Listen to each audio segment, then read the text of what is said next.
Hello, everyone, and welcome to Happenings in Dearborn. You all probably are a bit confused on what's going on right now, and we have a Freaky Friday in the studio currently. Tuktom and I are going to be interviewing Mr. Mustonen and our Superintendent, Dr. Maleyko. So, you want to ask the first question, Tuktom? So today we're going to be interviewing Dr. Maleyko about his, job as superintendent. So let's start off with, what's a daily day as superintendent? Well, I guess first of all, thank you for taking over and coming in here, and we're going to take some notes, right? Giving us a little break. Yeah, giving us a little break. We're going to monitor the ratings too. Yeah, absolutely, absolutely. I just say, the first thing I'd say is that it's constantly changes. Now, one of the things that happens is with my schedule. I got to tell you, my schedule is very dynamic and complicated at times, meaning I do have an assistant that helps me with it. I do some of my own scheduling, but a lot of it goes through the Miss Joanne Harris. And I would almost speak more to the weekly, but what a day could entail. Normally it would be in maybe 4 to 5 schools. Like for example, today, reading in a school, a visit to a school, I was reading over at the Maples with all the third graders. I went to Howard to do some classroom visits and some walkthroughs. I had a meeting with a board member, and in the morning, sometimes what I do as well is I go directly, to the schools if there's specific meetings and things. Those meetings could also go into the evening. So, like for example, tonight won't be a late night, but the other nights of the week, Wednesday, Thursday, Friday, I have evening functions within the community. So this happens to be, more in the afternoon, and so my schedule is constantly changing and moving. I tell you, I really have a good understanding of the traffic directions in Dearborn. There are 34 buildings, 38 programs, and I am literally all over the district. And I think it's very important though, because as you guys are council members, I want to really make sure I'm connecting and leading the district. Last year I had 396 school visits. This year I've already tallied 300 by this month. So I'm actually projecting to be either on target or possibly above that 396. I didn't think I'd think you gotta beat break it. Yeah. Are you guys going to encourage me to go for it? I think you need to go to every school in one day. I think that needs to be a goal. Okay, so You need to do 10 Like minutes. around the world and like You need to do 10. That needs to be your last day of school goal. Every single school. That's a half day. That's a little too intense. Okay, Well, last full day of school. I almost accomplished that the first week of the school. Okay, I should say almost. I got to every school the first week. On the Wednesday, do you remember that day that was really warm? It was like, I think 100 degrees. Yeah, Do you remember that day? It was like 100 degrees. It was the second or third day of school. Oh, yeah. Yeah. 20 buildings in one day, and I went into the hottest areas. But on the Wednesday, on the second day of school. I did make it a point to make sure it's visibility. And then cabinet, David, I know you've been in buildings, and we have cabinet out there, and we just think it's important to be visible. Another thing with my schedule is, and I try to get everywhere, but like when I get invited to certain things, sometimes I'll get an email or something saying, well, can you make it tomorrow to this? Well, the reality of my schedule is it tends to be planned a month in advance. So my suggestion to people too that want to put me in for a meeting or specific things, the sooner the better, because I always try to go to the schools, and again, I'll still do it if I can, but the way I could be in 8 different places within the day. And one of the things that I do, with my family, you asked me, so I'm kind of going on a little bit, but my emails, a lot of times I don't get to it until the evening hours, like after my children may have gone to sleep and I'm on my email between 9 and 11. And I have to do that because if I don't, then I won't be getting into the schools like I should. And so it's a balance, it is. If there's a little break in the day, or even if I'm in a school and I can get to some of those emails, because my emails pile up as well. But it's just finding that balance. I would also tell you the other thing that's important is to be healthy and things like that. So I try to get exercise in too, just to have that balance as well. Yeah, definitely. Gym time.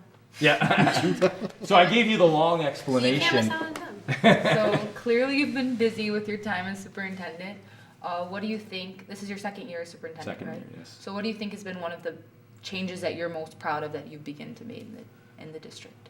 Well, I'm going to say the thing that I'm most proud, I don't know if it was a change because we've always been about students first, inspire, educate, celebrate. Did I say that in the correct order? I always make sure he's got me. So that's actually probably, I don't know that that's a change. I'm going to say that we've always been about students that have been in the district 21 years, but really making it come to the forefront of everything we do. Going back to that sign, it's not just a sign, but going back to what that really means. And whenever you're making a decision, making sure that every decision will at some point have a benefit to our students. Sometimes you got to make tough decisions on budget and other things. So the advisory council would be one example. And then the other thing I could say recently I'm proud of, I'm going to say proud of because it's recognition and it's just data sets. We had all 3 high schools that were recognized in the top percentile in their category by Bridge Magazine for the preparation of students for college. All 3, we had a celebration, and our graduation rates in Dearborn are the highest of all time, 93%. Yeah. So now those are 1 or 2 data sets, so I'm looking at other data, but that tells me that we're making a difference for students. It also says we still have room for improvement. Mm-hmm. We still have room to make progress when there's that other 7%. But way above state averages. So that goes back to that vision and that mission. Are we doing those things for students? So that, there's a lot of things on a structural basis. And I think it leads to that. One of the things I did right away is I changed the structure of administration. I changed into what we call a feeder track model. So this is more of a change at the central office level where we now have, when you go to kindergarten, to middle school, and to high school, they're supervised by the same individual from central office. It takes away that competitiveness between elementary, middle, and high school, and it takes away some of the blame game. It's more about working together and collaborating. And you guys have helped on the council because you're suggesting a middle school advisory council, which actually goes with that model. Yeah, so that would be a big structural thing, I think. So I know you're very, you have a very good connection with all those students. So let's talk about you on Twitter. Like you are, you should really be Twitter famous by now. Like how does that verified? How does that work? Like how do you put, not just on Twitter, but put the students, connection to students and talking to the students into your day? Because obviously you have so much to do. Not every student's problems can be talked about that time. So I think David helps me with that. We have a plan, David. I know like you have a following on Twitter and then I do. And so a lot of times there's a lot of retweeting going on. So from the district site, excuse me. And I know like with I'm not saying all, but I mean, there are adults on Twitter, obviously, but there's a large following on Facebook. But what I would always say to the people on Facebook, if you really want to engage the students, either Twitter or Instagram for the most part. I know Snapchat, I haven't really gotten into that. But David, we use that, we capitalize that during snow days and closures, I think, right? It's a lot of fun. It can be a lot of fun. So I think the students were, what happened was that I have a Twitter account, I was using it, and then they would tag me on things, and then they would I don't know if they realized that I actually reviewed it and responded, because I did, right? And then I would see it, and they're like, and most of it was appropriate. There were a couple cases that I'd say it was inappropriate, but we quickly sent it to the principals, and they actually tweeted apologies. So, but I would say that I joked with them a little bit, having a little bit of fun, putting the picture out there. Whatever I can do to dialogue, and I do monitor. Not that I'm looking at every single aspect because there's so many different social media, but I think that goes with the vision of if a student's going to put something out there, and David does the same thing, he'll bring it to our attention if it's on the district Twitter site, and then we're responsive. Now we do want people to be responsible in what they're putting on social media, but I think that, and I was actually amazed when I went to Fortson, and all the students even over there were saying how many were like following me all over Twitter, that they were seeing it and it's on Twitter. So I don't know. You guys helped though. You helped. Remember in the football field, you took my phone and you quickly put that chat. You need to learn how to take selfies the right way, tweet the right way, and then follow the correct people, and then you'll be all set. You're gonna get verified soon. You need to be carrying your selfie stick around more too. I have a selfie stick with me. I can give it to you. Okay. So David, are you gonna help me out with this? Perfect. You just need everywhere you go, take a selfie and just go. So you said verified. What do you mean by what is the verified? It's like if you're a celebrity or something, you get like a check by your Twitter. So, oh wow. Yeah. Wow. So it means you're like legit. Well, I'll goal. Yeah, David, here we go. David, it's going to be in my goals. It's in your goals. I have my connections. I'll call Twitter and I'll go let them know. Yeah. I'll let them know that you need your. Okay. So this year we've had a lot of great things happening. Like you said, we had the Student First initiative come out. We changed our core values. So what are some things that you're proud of that you accomplished this year, and what are some things you're looking forward to accomplishing next year in the school? Well, I think, one of the things that I think we've done is in instruction. I'm going to say in an instructional area, which is school improvement. It is, enhancing the instruction in the class, because that's what we're there for. We're there for the students in the class, and if we're not meeting the needs of the children, whether they be at elementary, middle, or high school, then we're not doing what we're hired to do. And so to me, that is important. That is the meat, or that is the center of what we do. That's the center of our strategic plan, is the curriculum instruction, assessment. And I'd say that I'm proud of the school improvement plan and how we've moved on it and how we've enhanced our instructional delivery for our students. At the same token, I would say that's the area where we want to improve. We constantly want to look to enhance and do a better job of providing, whether it be more options for students, more college options, more academic rigor.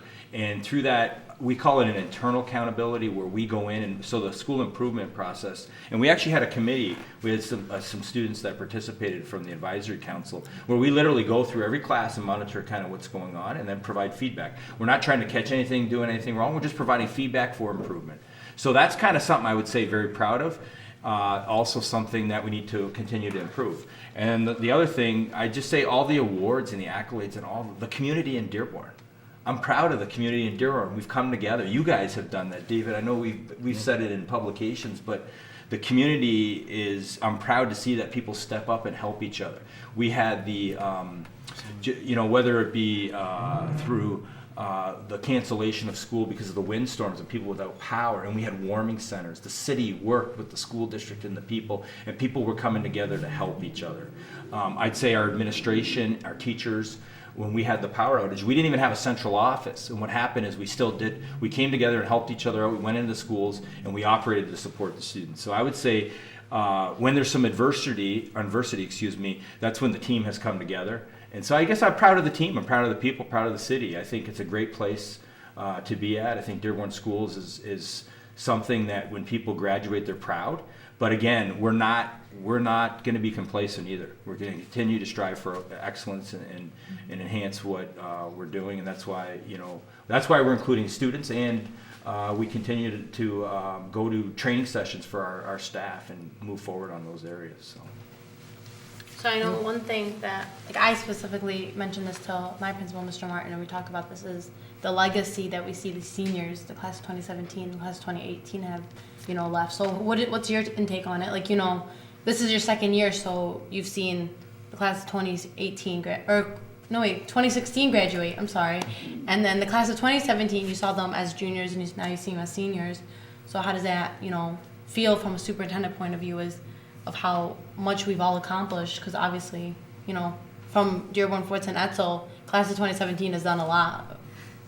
Yeah, I mean, so first of all, you said legacy. Well, we're all over social media, right? So they can go and look, and the legacy is there. And we did the selfie photos at the graduation last year's ceremony. I can't remember whose idea that was, but I have no idea. Definitely, No idea probably where yours. that idea. I don't know where that Taking idea a better came one from. this year, for sure. I don't know. We got to come up with something even standard. In serious, I think what it is it's the students that come back to the district after, and you guys will be part of that when you're going on and you're doing well in college and beyond. And so we have the superintendent student recognition night coming up soon. And what that is recognizing staff members that made a difference in the lives of students. So to me, that is the most powerful thing. When I see students that I had when I was a teacher, even at Salina, and their children are now, they have children. When I was in elementary, and you, Lulu, for example, were a student at fifth, and I see how well you're doing. This morning, during a school improvement visit at the Henry Ford Early College, there was a student in that program. Well, his brother, who's doing well now, he's graduated and everything, was a student of mine in fifth grade many years ago in 97, 98 at Salina. So when I see successful families from the community, and then not only do I see them locally, but I see them out there doing things. We have students that have gone to Harvard, University of Michigan. We have students that are coming back as doctors, lawyers. They're making a difference. And I think that's why I'm proud. I'd say you guys, to reverse it, is proud because I think that you guys are the future, not only of this city, but of this nation. And if we have people like you running it and the positive things that you bring, we're in good hands. And you got to continue to, fight for what you believe in. And so I guess I said I'm very proud of all the students of Dearborn, and that's kind of the legacy that I think we need to leave, is making a positive change in society And I think we're on our way to doing that, and we have been doing that. Sure. So, I think especially with the real Dearborn March and stuff that occurred recently. sure. So now, the question everyone really wants to hear, snow days. Oh, we're back here. Okay. So the weather is getting really nice. Can we have a snow day? Let's think. What do we do? Monday. Then we come back. Yeah. Oh no! Wait. No, you said Monday. Monday. Then we Absolutely. come back for spring break. I was in. You know what? I go to the elementary schools, and one of the books I could choose is a snow day dance, and they haven't actually chosen that one. They choose a couple others, but they asked me about snow days wherever that is, and I said, okay, well, I'll give you one next week, and they all cheer. and when I tweeted that in January, you might remember, I declared a couple snow days the first week of January. Yeah, No New Year's problem with break. New Year's, you said, oh, you guys can have a snow day. Yeah, I'm no just problem. It's like Yeah. New Year's Day. I'll give you 5 next week. Okay. I'm very generous. How about we do one when we come back? I don't know. Somehow that's just not gonna go over too well. We don't really need snow for a snow day. I'm just Yeah. saying. It's been windy. Well, on that 100-degree weather day, the second day of school, students were asking me for a snow day. I'm Hot like, well, day. A hot day. no, they didn't even ask for hot. They want to start. Oh. So get a little more creative with some hot day or something, you know. Oh, you did get a wind. I was the Yeah, you first got a wind day. superintendent in the history of Dearborn schools to call a Wind wind day. day. Yeah. That's a good Well, hopefully we have some more wind days coming soon. Thank you for letting us Thank you. interview. Sorry I stole your job. If the people like me more, you may be done. That's So fine. What do we That's say? good. Live with Lulu, or we Live change Live it? with Lulu. Live with Lulu. I like the ring of it. That's what we need to do. That's all good. So It's thank all you guys good. for watching Happenings in Dearborn. If you like, maybe we'll do a live with Lulu soon. Bye everybody. Enjoy your day. Perfect. Good. You guys have the good You're question. hired.